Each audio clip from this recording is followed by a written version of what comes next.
Contour has become one of the most overcomplicated steps in makeup. I know you see a lot of videos online of people drawing lines all over, and there's like triangles and there's just like a million complicated lines all over the face. But in reality, makeup artists very rarely use that on clients when they're doing day-to-day makeup. There's a time and a place for that type of contour, and it's for the type of things that don't come around that often. Photo shoots, weddings, just something really important that maybe is a one-off event, you know, or maybe even the red carpet. Contour is not meant to look like contour. It's meant to look very subtle. It creates shadow and structure so that the face looks naturally contoured. That's it. So it shouldn't look like, okay, she's done contouring. Today, I'm going to show you how to very naturally contour your face for any face shape, something that works for everyone. And I will talk through in case, for example, you have a certain feature that maybe doesn't require it as much. I'll explain what you need to do instead. But I'm going to show you two ways. I'm going to show you using a cream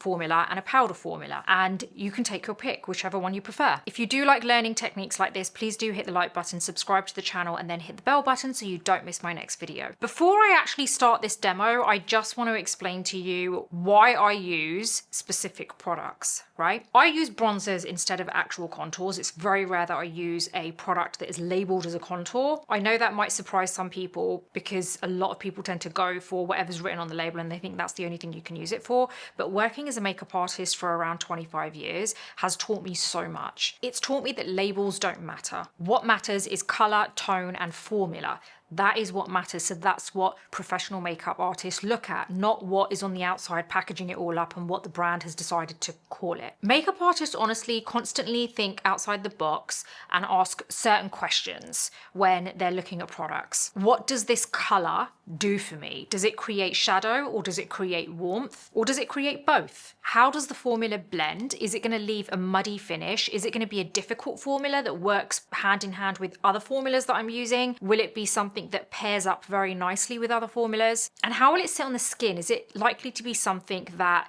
for specific skin types maybe doesn't sit well? A lot of labeled contour products are quite cool or grey. Now that's fine for maybe pale skin tones or specific kind of event makeup, like for example photography and things like that, but a lot of the time it can end up looking harsh or very muddy and just look very, very wrong because no one wants to look grey in a certain area. And although in certain lights it might work well, and in certain lights it might look like it's done its job, it looks like a shadow. The minute you go into a different light, such as daylight or like a flat light, it can end up just looking like you've got almost like a grey bruise on your face, and then it's not doing the job. I don't want something that looks like that only good in certain lights. I want to use products that will look good in any light. Now a bronzer, when you pick the right shade, can do two things at the same time. It can give you subtle sculpting but natural warmth. So instead of creating a very sculpted look with a bronzer, what I like to do is use it to create a sun-kissed sculpt so that it still looks natural and it gives dimension to the face, sculpts my face a little, and that's why we're talking about soft contour today. That's why this works so well for this type of contour. So that's why I go for a bronzer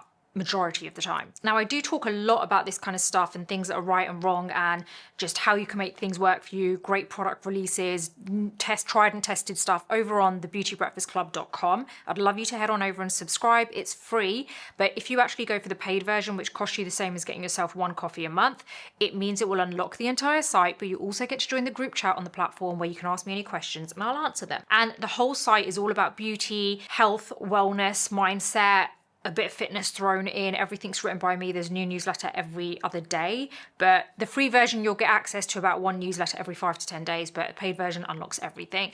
thebeautybreakfastclub.com. Head on over, you're gonna love it. Now I am gonna go through the whole demo with you now, but first off, let me just add concealer and finish my base off because I've just got foundation on at the moment with my brows done. Let me just add my concealer very quickly and then we can go straight into using the bronzer and showing you exactly how you can sculpt your face in a very soft way for any face shape.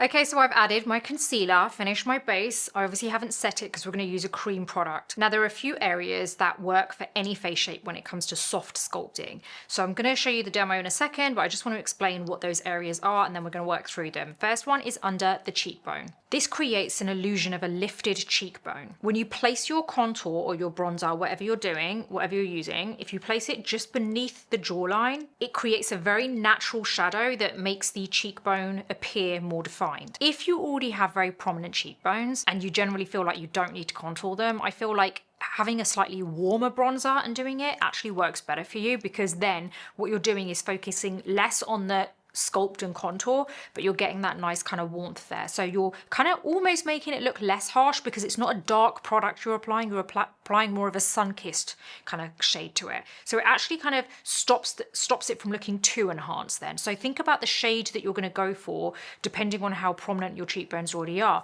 If they're not prominent and you really want to kind of like sculpt them out, then go for something which is a bit deeper. But if they are quite prominent and you don't want to sculpt them as much, but you want something there, then use something which is more warmer, because that almost acts like a kind of like, I would say, bronzer stroke blush then, because it gives you that slight warmth there, but it also isn't darkening it so much. Around the temples and along the forehead, so what I like to do here, and I think that this works really well, is kind of like apply it not too much right on the temple here, because that can make that look hollow, which can end up making you look older, but almost slightly above it, so the top part of where your end of the brows are. So I always call this the brow wing. It's just above there is where I like to apply it, and that kind of like almost like slims down your face a little. If you feel like your face is already very slim there, you can kind of leave that part completely, or you can basically do exactly what I mentioned with the cheekbones. If you have areas that you feel are already quite prominent, then you can instead just make your bronzer that you're using a bit more warmer and less deeper and darker,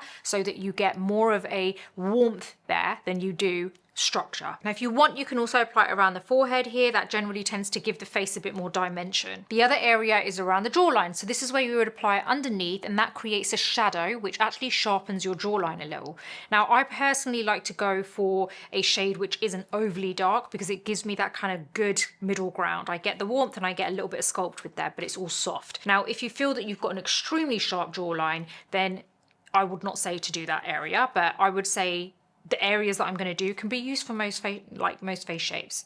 And like I said, if you find that you don't need as much of a sculpt there, you could go a little bit warmer with your bronzer, and it just adds that warmth to your face. Now, because I have my foundation and concealer on and I haven't set my face with powder, this is the perfect time to apply a cream bronzer formula. Some of you may be asking, well, why before your powder? Cream products blend better into liquid or cream bases. If you try applying creams on top of powder, it can end up skipping parts and look patchy and muddy. It doesn't mix well. It doesn't go hand in hand very well. Cream and liquid go hand in hand. Cream and cream go hand in hand. With cream and powder, there needs to be an order of where that is. So cream first and then powder. Okay, so I'm gonna go for a bronzer which I really love for sculpting. It's my Dior Forever Skin Bronze in a 06 Deep Dark, and it's like this. Now, I'm not going to tell you to draw all over the face because we're going for a soft sculpt. So what I want you to do is get a brush, something which is a medium density but soft. I like using my Hourglass ambient lighting brush, and there's two sides to this. You can pick whatever you feel works best for that area that you're working on. I then like to go into this. I'm using the domed end, and then I apply it to the back of my hand so that there's not too much product applying to my skin. I do the cheekbones first, not directly on it, but you're going underneath it.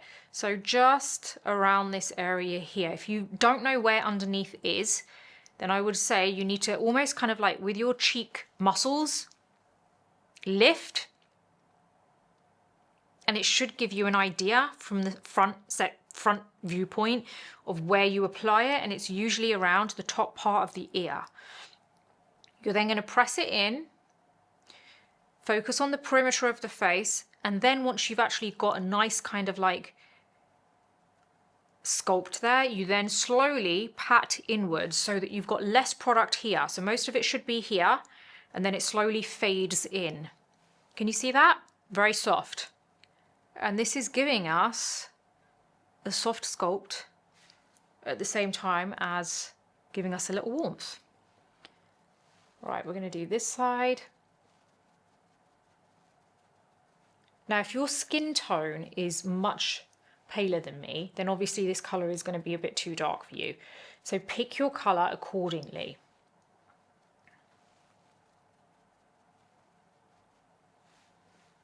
There you go. Now next, I mentioned above the temples and forehead. So this is the area I like to apply it, and what this does is it actually helps to just kind of like lift the area very slightly. But then I go into the hairline on the sides of my forehead, because I like to actually slim that area and it gives me some dimension. See that? Lastly, we're going to go beneath the jawline. This is where I don't pat, I actually do drag, because I don't really have much makeup there, and you really want to make sure that you're getting that nice shadow. There you go. That is literally it when it comes to my soft sculpt with my bronzer. Now, once I've done this soft sculpt, I kind of look over and see, does it need any more blending? If you feel like it still needs a little bit more blending, then what I would do is get your beauty blender, whatever's already on it, don't add more product, and just kind of like go along the edges of where you've applied the soft contour. And what you will find is that kind of softens it up a bit. So you don't always need to add more product. Don't think that adding product is the answer to everything. Sometimes it's just a little bit of blending in a very strategic way, a little bit of bouncing, and you're good to go. This is where we want to set the skin. I'm going to use my usual setting powder, which is my Huda Beauty Easy Bake in Banana Bread. And I'm going to grab my beauty blender because I just want to make sure there's no creases that have developed on my under eye area. So I just lift out any excess product. Then I get my puff, because first place I want to do is my under eyes.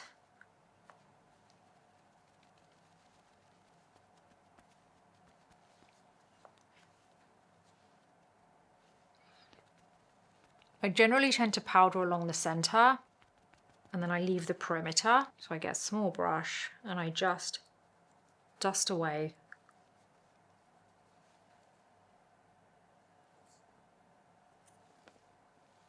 any powder. Then I get my bigger brush, my veil brush, and I just dip into a bit of the powder and just kind of do the larger surface area of the face. So I'm not kind of pressing in powder everywhere with a puff. Now this is where powder contour comes in, which is very soft. You don't have to do all of this together, by the way. I just want to show you how you do it. I really love this powder bronzer. This is my Dior Forever Nude Bronze. I'm not trying to intentionally promote Dior, by the way, at the moment. I just really do love these two at the moment. So this is if you prefer powder bronzers stroke contours, then I would use a powder if you want. You don't have to use the cream, so it's one or the other really. The great thing about the powder is you can build it slowly, and it does work really well on top of a powdered set base. So I'm going to use my veil brush. I'm going to use this bronzer, which was, by the way, 05 Intense Matte. I'm going to go into this. I always pat on the back of my hand or a tissue. The key is using a light hand, so you would do it in the same place. You stick to the perimeter to make sure that's where you get most of the product.